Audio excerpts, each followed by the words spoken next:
Hey everyone, welcome to the Happy Flosser podcast. My name is Billy Lunt.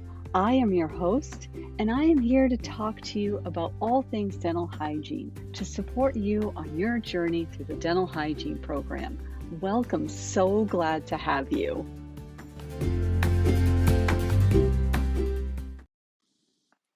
In this episode, we're going to talk about CDT codes, codes for dental treatment.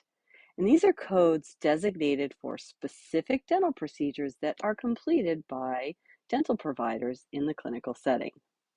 These CDT codes are a set of really specific procedure codes, starting with the letter D to denote dentistry, right? So this helps you know whether it's a dental code or a medical code. So that D that starts the code helps you identify that it's a dental code. During your time as a student, you learn all about proper documentation of each and every component of your clinical process. Your focus as a student, it's intentionally designed to help you become an expert in your clinical notes and understand proper documentation with your dental charting, medical histories, and all aspects of the clinical care and services or procedures that you provide your patients. CDT codes tend to be one of the final chapters of your learning journey in order to help you as the student connect the dots between accurate dental charting and comprehensive treatment records. Using CDT codes provides you as a dental clinician the opportunity to keep really detailed records of the procedures that you provide to your patients. So that's what we're going to talk about today. Are you looking for study sheets? I've created study sheets that cover the content of this episode.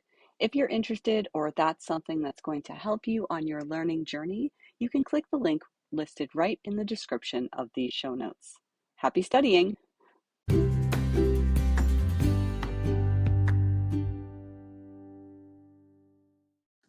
Hey, are you in dental hygiene school or just got your acceptance letter and just started dental hygiene school and you're worried about how you're going to fit it all in, what the evaluations are like, what the key strategies you need to set up in order to be successful?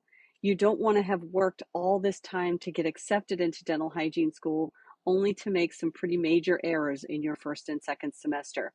I've put together a course that will really help you set yourself straight right out of the gate and get yourself started on the right foot in dental hygiene school. Whether or not you're just entering school or you've done your prerequisites and you're just well on your way halfway through, this course is designed to help get you straight and keep you straight so that you can become a dental hygienist. Click the link in the show notes and check it out. We use CDT codes in the dental office in order to communicate a very specific, systematized, and defined procedure code for each aspect of care in the dental records, and to those who pay for those procedures, whether that is the consumer or an insurance company. As a student, it's important for you to develop an understanding of dental insurance. And I'm talking just a basic understanding. Don't get stuck in the weeds. You want to understand how dental insurance relates to accurate records and how it impacts or contributes to patient care. Now, I will admit, when I graduated, I didn't even know about CDT codes or dental insurance for that matter. And I certainly didn't know how it related to my actions as a dental hygienist or some of the barriers that dental insurance or lack thereof created for my patients. I really didn't have a lens on it, and I certainly did not have it on my radar when I was talking about treatment recommendations or talking about my process of care with patients. I really didn't understand how insurance worked, how it impacted the patient care, how it impacted my patient's health, and how it contributed to the patient's outcomes.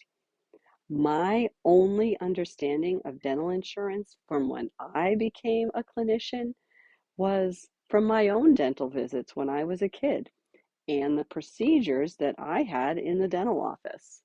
And I remember my parents talking about dental insurance and things like that, but I had no clue about dental insurance. I'm sharing this with you because I want you to know that it is possible to develop a really solid understanding of dental insurance. And I'm going to try to keep it really simple and straightforward for you because you definitely need to know more than I did when I became a dental hygienist. So that's my goal for you.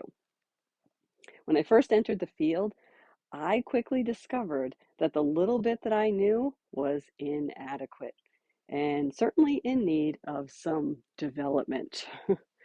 My hope in this episode is to give you just enough information to help you navigate the in-depth learning that you'll need.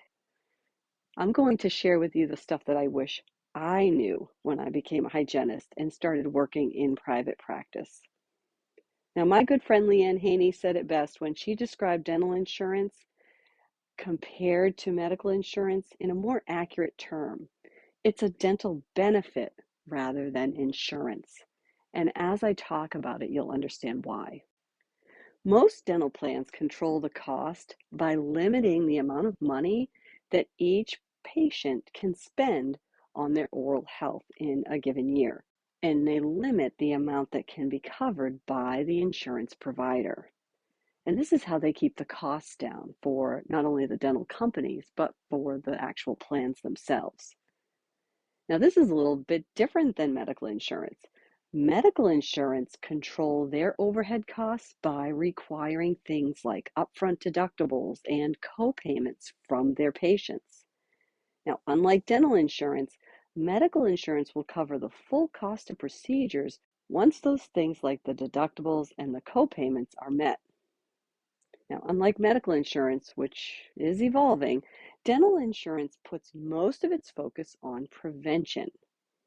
These dental plans are put together by making the determination of the procedures to cover that ultimately covers the majority of the needs for the majority of the patients for the majority of the time. That's kind of the gold standard of a dental benefit. What are a majority of the needs for a majority of the patients a majority of the time? Now, this is an important distinction that really shows the primary difference between dental insurance and medical insurance. Now, let's just cover a little insurance lingo for you that will help you understand your patient's needs. Each patient who has dental insurance has a benefit period.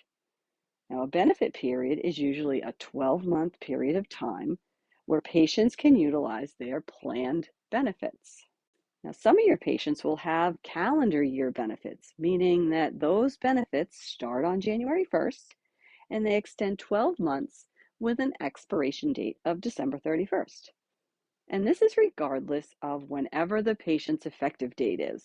So if a patient gets a new job with dental insurance and they started the job in February and it has a calendar year benefit period, your patient starts their job and receives benefits starting in February, and those benefits still expire on December 31st. This is just how the calendar benefit period works. The other type of benefit period is called rolling enrollment, and this benefit will reset each year on the effective date. So if your same patient takes that job in February and their dental benefits become active, say July 1st, then their benefit would renew each year on July 1st. So they have a 12-month benefit period.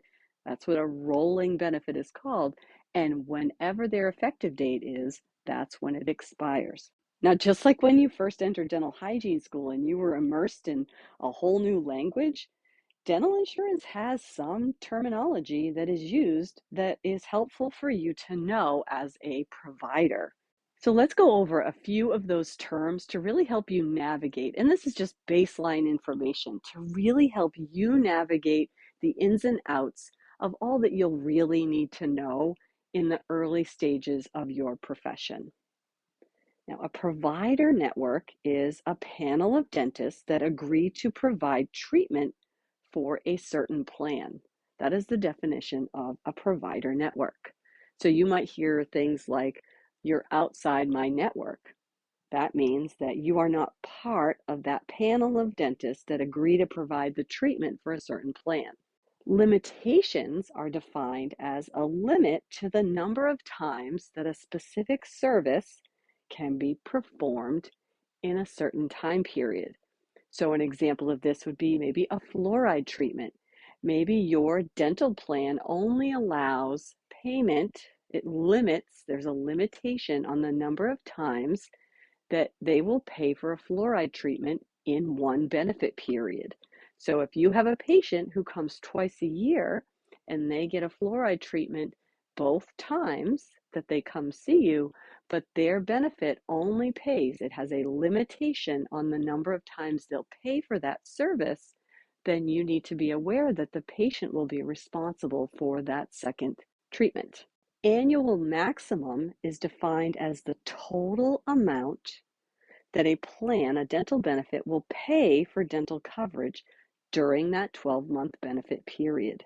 Now, a waiting period is a period of time that you must be enrolled in a plan before you are eligible for a benefit. Some people have to enroll into a plan and then they might have a 30, 60, or 90-day waiting period being enrolled in that plan before they can actually access the benefits as part of that plan. Now, a copay is a fixed dollar amount that you pay for a procedure regardless of how much the provider charges. So if a provider charges $300 for something, your insurance dictates the dollar amount that you will be charged for a procedure. Coinsurance is a percentage that you pay for the cost of a procedure. So this is definitely impacted, unlike copay, this is impacted by the cost that the provider charges. So if your procedure is $100 and your dental benefit has a 20% coinsurance, then you would be responsible for $20. So it's important for you to understand the coinsurance and how that works and what that definition is. As a healthcare provider, we look at all of our services as important components of comprehensive care. Dental insurance companies group different services into three main categories, and then they create rules around each of these categories. Now, the categories are preventive, basic, and major. Now, most of the services that we provide to our patients as dental hygienists fall into the preventive category. And most dental plans articulate that they cover the category of preventive at a very high rate. The preventive services are things like dental cleanings, prophylaxis, right? X-rays, fluoride, sealants, things like that. But remember the word limitations that I defined for you. There are specific limitations for each of those categories. Patients will have defined limits on the number of times in a benefit period that they can have each of those services within that category. They might like having their teeth cleaned.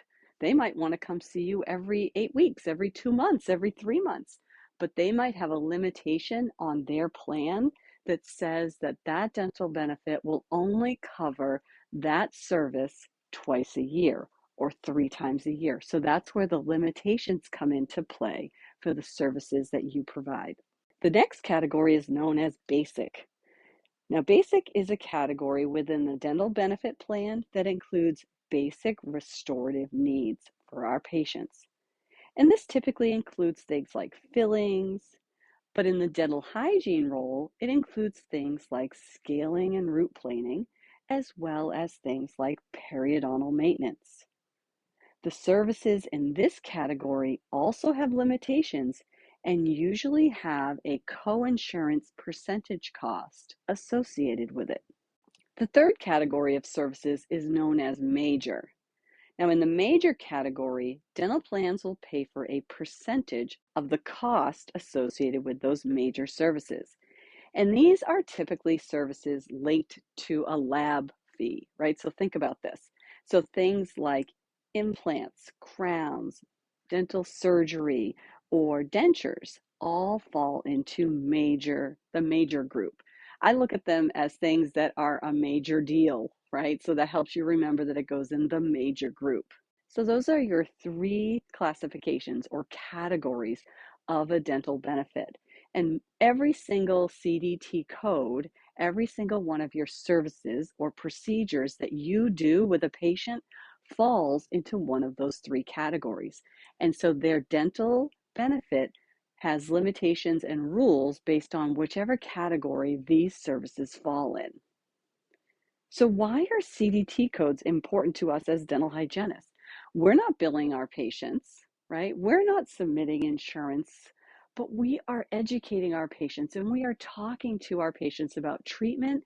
And so it's really important that we have a really in-depth understanding of their dental benefits because it really does support the needs of our patients. Having that knowledge gets you thinking about the needs of your patients, as well as some of the challenges that our patients face in an economic sense. We always treat the patient, not the benefit. We treat our patients with consideration of their benefit coverage, but we provide support to our patients to help them navigate their plan. Remember, we want them to access those preventive services that will help keep them healthy and maintain good oral health habits. Using the service codes for every service that we provide helps ensure that our dental charts are accurate, that our electronic medical records actually indicate exactly what we are doing. Service codes provide an opportunity for us to achieve consistent and uniform medical records and documentation of all the services that we provide. The more codes that we submit that are accurate of the true services that we provide our patients, the better it is for us to actually make changes in how the CDT codes are covered. Dentists, as primary providers of care, are an important source to request additions and revisions to the CDT codes. Think about your typical dental hygiene visit and all the services or procedures that you provide your patient. You're taking vital signs, you're doing an intra-extraoral exam, you're doing records and dental charting, you're taking radiographs, you're doing a comprehensive risk assessment, you're doing oral hygiene instruction, you might have a dental exam with the doctor, maybe you're doing a fluoride varnish. I just mentioned 7 codes. So how many codes do you think should be in your service lines of treatment rendered in that electronic medical record? Each one of those items in the process of care with your patient has a CDT code attached to it. Those should all be recorded during your hygiene visit.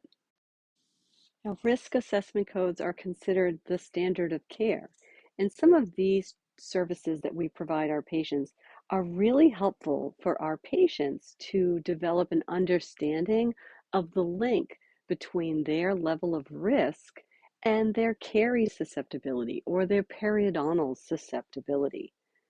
And we should definitely document our service codes or procedure codes that we do with our patients.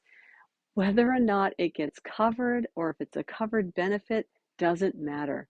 If it's not reimbursed, it's not reimbursed, but your electronic records are still accurate. Now, there's a small group of codes that you can kind of chunk together for yourself as you're learning the codes. I would definitely put together a list of common codes for the dental hygienist. And these are all your preventive procedures. You can list all those codes together. You can list the exam procedures, the x-ray procedures, all the treatments that happen in your operatory to really help you as a clinician learn those codes and learn the covered benefits of those codes and learn the common limitations. This is where you're going to look for the support of your front desk office staff to really help you develop a solid understanding. And in some offices, the front desk staff will look all of this information up for you, and they're well versed in some of the rules associated with specific plans, and they'll help guide you to then help your patient navigate their benefits and make the decisions on procedures that they want to proceed with. You still treat to the needs of the patient, and the patient will make the decisions that they need to make that best suits them for them. If your electronic medical records include all of the services you provide, you're more apt to have a very comprehensive and well-documented understanding of the types of treatment that you are putting forth for your patients. Some of those preventive services, the more practices that are offering them, the more likely those will in the future become a covered benefit. Now, when a new CDT code comes out, everybody gets really excited. And you'll often see continuing education courses come out in and around those new codes to really help providers understand how to use it, how not to use it, to make sure that they're using the code accurately. We always want to make sure that the code is exactly what we're doing for the treatment that we're doing, and that we're not misrepresenting the code or misrepresenting the treatment. Getting to know and really understanding dental insurance and provider codes and service codes and covered benefits and limitations and exclusions and all those fun insurance things can be a little bit daunting and overwhelming. It's important and necessary for you, even if it's strictly for accurate charting and documentation purposes, for you to get to know and understand the service codes. You want to be sure that what treatment you're saying you're providing is the treatment that you are providing. For example, if you take 2 bite wings on your patient, you want to be sure that you use the correct dental insurance code that is assigned to 2 horizontal bite wings. This is really important to ensure that your electronic medical record is accurate.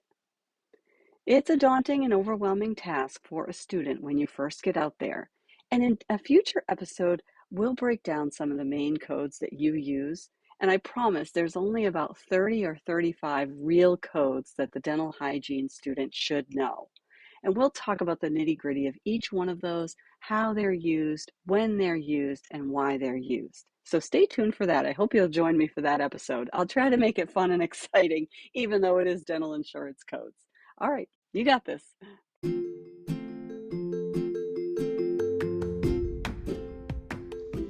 I would invite you to ask any questions at all that you need answered. Sometimes questions come up when you're listening to this podcast. If you have a question, most likely someone else has the very same question. I'd be happy to answer it and would probably share it in a future podcast.